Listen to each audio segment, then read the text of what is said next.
The Capital Confidential podcast is brought to you by the Times-Union, the leading newspaper in New York's capital region. Subscribe today or visit online at timesunion.com. You want to deport an undocumented person? Start with me, because I'm an undocumented person. How do we beat him in an election? We will. I'm going to run against him. I wish you would.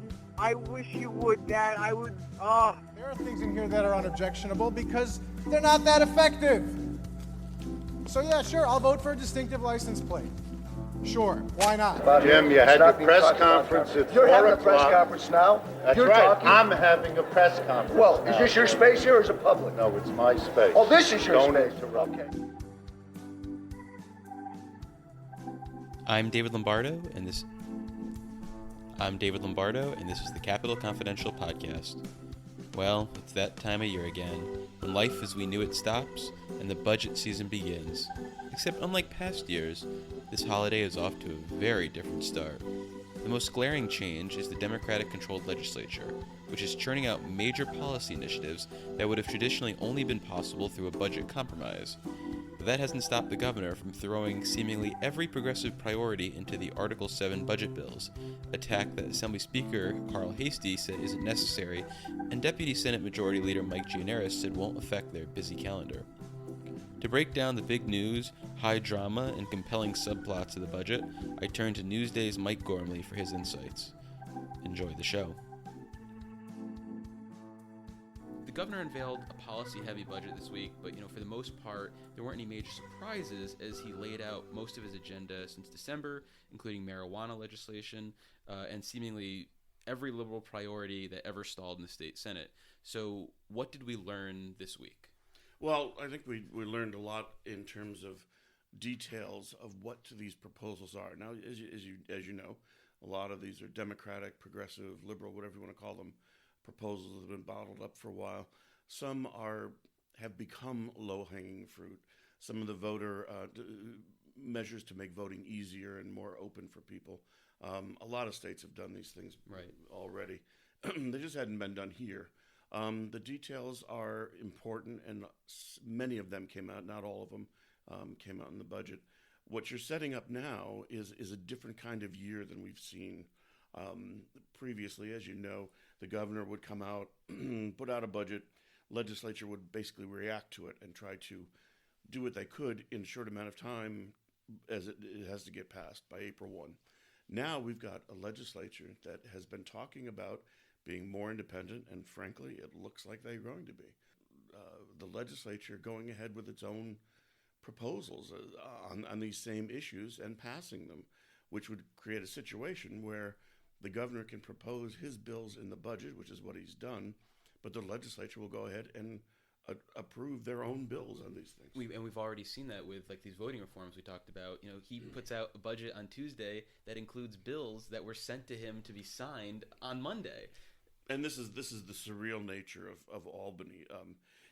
You tell normal people, not us. You tell normal people that the legislature is passing bills and legislation and sending them to the governor, and they say, "Well, that's what I learned happens in school." Doesn't happen in Albany, and not very often anyway. And we had, I thought, kind of a strange timing for this speech. I think, at least I was under the impression that the budget address was going to be delivered closer to the end of the month. And this is when we were operating on the theory that the Democrats in the legislature were going to be moving through bills early January and had a big agenda. And it seemed like the governor sort of rushed this thing up earlier in the month so that he, wouldn't be left in the dust in terms of policy discussions. He could reassert his role. Do you think that's a fair assessment? I think it's a very good observation. I think it's hard to prove it. I'm not sure we have to. There's always regulations out there that you can point to that we had to do this faster. But what you said makes an awful lot of sense given how long, how things operate here. And remember, the legislature was moving so quickly on its own that the governor, as you said, had to act. But the governor and frankly, almost everyone else around Albany doubted the legislature was going to get its act together so quickly, that it was going to work so closely together. And they have been doing that. So I think that might have been more than anything the reason for pushing this ahead. And you mentioned the legislature working closely together. Now that we have, it's no longer divided legislature, is there the potential that these Democratic legislative leaders within the budget process could, team up together more so than they have in the past in terms of negotiating against the governor during this process? Do you think they're going to try to stand up maybe more than they might have in the past? Well, I think they're showing evidence that they're willing to do that. Whether ultimately they do, we'll have to see. But it looks like they're going to do this. I mean, you already hear Assembly Speaker Carl Hastie referring to Senate Majority Leader Andrea Stewart-Cousins as Andrea, and Stewart-Cousins refers to him as Carl. That sort of thing is minor, but it's a signal to the governor. It's a signal to everyone, really, but to the governor. These guys are much closer than they were. Now, I will also go off on my own, hopefully not cynical rant, but skeptical, is that having been around, as you have, been reporting politics for so long, no party can shoot themselves in the foot like Democrats. So let's see what happens. And that's not really a slam against them. Democratic Party operates ideologically differently than Republicans in most cases. Democrats, they welcome a lot of different viewpoints. It's a big tent. They try to, and they try to incorporate this Except stuff. for Simca Felder. Well, that's a good point. The tent can't be that big. Yeah. But Republicans value a kind of discipline, finding one voice, and that can be very efficient in government. So we're seeing some differences here. Well, like you say, it's one party rule, but with the budget, everyone's going to probably have some different priorities, whether it's school spending or, how the marijuana legalization's worked out. What do you think is going to be shaping up to be some of the bigger fights during this budget process? Well, marijuana is, and people don't quite believe this, but I think that I see some stumbling blocks in legalizing recreational use of marijuana. Since December, when this started to really take off, if you remember back in the elections, especially in the city, the legalization of pot was a major Democratic applause line. In December, you started to see the American Medical Association, the State Medical Society, the county health commissioners come out and say, wait a minute, this is just not a good idea in terms of health. Then you had others come out saying that it was a problem because the state, the driving laws haven't caught up with this. There's a lot of people that are bringing up some very good points, many of them who support legalization of marijuana, but they're saying that it's just too early, it's going too fast. The politics is driving the policy, and that's a dangerous situation. Wow. I know. That's like the accusation that we're governing from press releases. Well, good point. But it's such a this is how specific the concern could be, is that there are people who will tell you that police can't adequately measure if someone is high and driving. That's a pretty big thing not to be able to do when you legalize. Well, if you take part of their, I think, a brain tissue, I think you can do it that way. So you just have the old... It's like rabies. Yeah, the old brain tissue test. What about, education aid and this redistribution that the governor is proposing of aid, I guess? Talking to Education Chair Shelley Mayer, she already said, $1 billion is not enough. Are we just going to see the traditional back and forth that we always see in this, with the governor coming low, legislature coming high, we settle in the middle? Or is there the potential that this is something of a bigger issue with a new class of progressive senators and assembly members who really promise to deliver a whole boatload of education money? Yeah, you're right. We're going to see the usual dance, but there's going to be a wrinkle to this. First of all, you're right that the governor proposes $1 billion, legislature will increase it. It always happens. Yeah. It might be more than usual, but because these are relatively good times, although someone at some point has got to say most economists are forecasting a recession within a couple of years. But for right now and for April 1, expect more aid for schools. But the wrinkle this year, and this becomes how Democrats fight about things, even if they share the same position on the issue generally, is the governor is really pushing to have school districts more equitably distribute state aid to schools. There's a lot of people in education that agree with that. The problem is you start to tread on school districts, it's almost a micromanaging thing. And that becomes a line of demarcation. The state teachers unions don't like that. The school superintendents don't like that. So it's a fight within the same view of trying to get more money there. It's going to be how it's going to be distributed. And the governor seems to be holding pretty fast on this. And listen, I've talked to people in schools who say, bravo to the governor, because this has been going on for a long time. And the reason we didn't know about it was that school districts didn't release this school by school data until the governor required it in the law last year. One of the things that's coming out now and had to do with the cuts to the AIM funding for municipalities. Another big thing on Long Island with the amount of money they get, although in the percentage of their budget, it's not a huge deal. Do you think this issue is more of a negotiating tactic for the governor? Come out, again, kind of like the school aid, come out low, make these suburban and Long Island members fight for it to include it back, and so that way they're not focusing on other stuff? Or do you think this is like a really, policy point that he's trying to make? No, I think you're right. In the first thing here is that this is part of this negotiation process. Unfortunately for the towns around the state, they seem to be the ones who got gouged in this budget. But they should hold off. They should wait to see what the legislature will come back. There's all kinds of things that could be traded off with this. Not that that's a great way to run government, but this is the way it works in Albany. So the towns are going to need a lot more money, at least restored. And remember, over the last few years, for towns, the AIM funding, that state funding, has been flat. Yeah. So they've wanted an increase, and all of a sudden the budget comes out, and some 90% end up getting nothing or very little. Mm-hmm. So this is an issue the legislature is going to have to step into. That means it's one more thing that the legislature has to expend its capital on in the budget negotiations. And so we'll see how that turns out.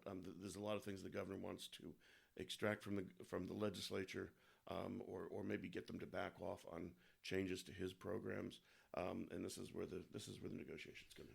One of the items that was absent from the budget was driver's license for undocumented immigrants in New York, something that some of the far left members in both houses of the legislature are pushing for now. Do you think this ends up being something that comes up during this debate over the budget, or is this more end of session type of issue? Well, it sort of depends on how the polls are going to read this. Remember, this came up in 2007, right, with Governor Elliott Spitzer, right, who pushed for this. Turns out it was not necessarily the wrong idea, putting undocumented immigrants on the grid. There were a lot of people who were terrorism experts who said, this is what you want to do, get them on, that's the best way to do it. But Spitzer was years ahead of the mainstream idea on this. So it's coming back. There's a bunch of states, I don't know, a dozen maybe, that already do this. So again, we're behind on this. I'm not sure how big a deal it's going to be. It's a big deal in some of the city districts. So I could see it coming up after the budget, or it may go into another year, because as you know, legislature is elected every 2 years. This is a good issue to run on. Do you think the pay raise legislators are scheduled to get in 2020, which is tied to the quote-unquote timely passage of the budget, will be on their mind as we get close to March 31st and the deadline looms? I think it's on their mind constantly now. Yeah. Remember that the background of the pay raise is that this pay raise commission that the governor pushed, and frankly that the legislative leaders agreed to and legislature agreed to, included two major reforms that the governor always wanted and the legislature has rejected. And one of them is the end of these lucrative leadership stipends, and the other is outside income. In the law that allows for these big raises, I mean, they went from $79,500 last year to a base pay of $110,000 this year, so it's a big jump. It'll go up to $130,000 for legislators. In there's a provision that, as you said, the legislature has to basically pass a budget on time. The problem with that is the legislature has almost no power to pass a budget on time or not. Under state budget law, the governor holds tremendous leverage over the legislature, to the point that the legislature can stand and say, we want to pass a budget. If there's no agreement, the governor can let it pass the April 1 deadline. Once the April 1 deadline's passed, it's considered late. Then the governor can impose really all the policy he wants on that. Thank you, David Patterson. Yes, well, actually, yes. Yeah. It was a tool that he found that was buried in law from the Silver v. Pataki lawsuit. And it gives the governor extraordinary power in budgeting. So we've seen budgets processes in the recent years in the state Senate in particular, where whether it's the IDC and their needed votes from the Senate Republicans, or Simca Felder as the 32nd vote for the Republicans, exert a lot of control over the budget process. IDC takes credit for getting certain liberal policies. Last year we saw Simca Felder have a lot of impact on the timeliness of the budget.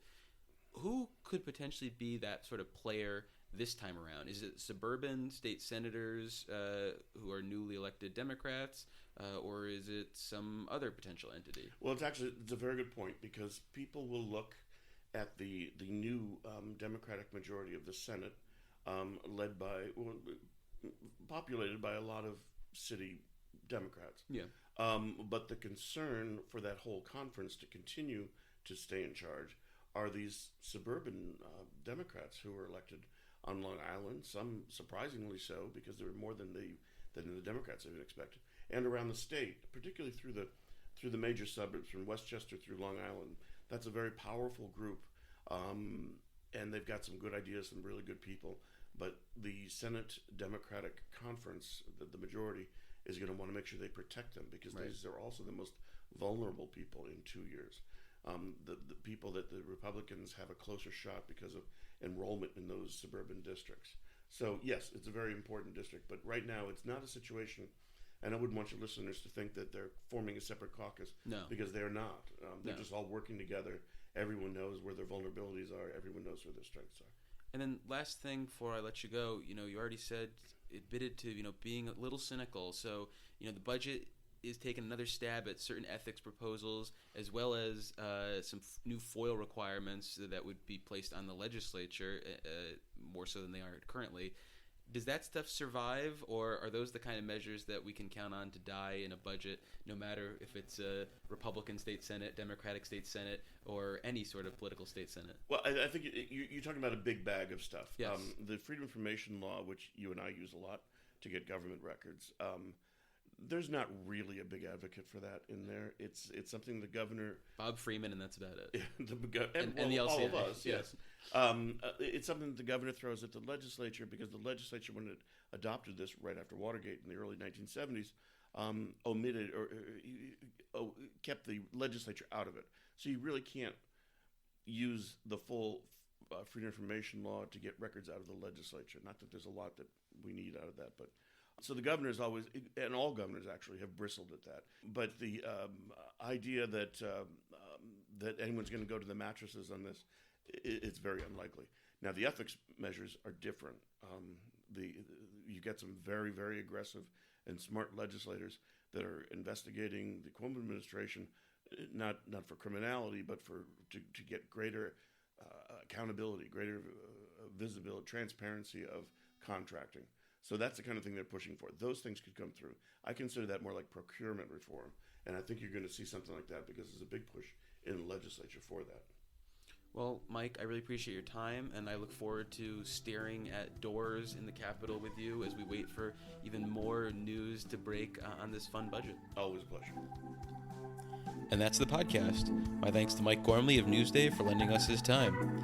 If you enjoyed the show, please spread the word on Twitter so the Capitol's chattering class can see what they're missing. And if you hate the show, please keep it to yourself. For more Capitol Confidential content, follow us on Twitter at TUCapcon and like our page on Facebook. Until next time, podcast adjourned.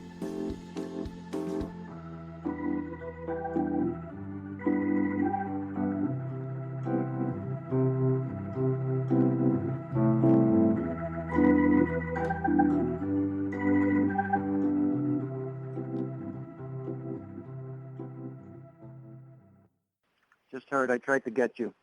Ah! This day sucks!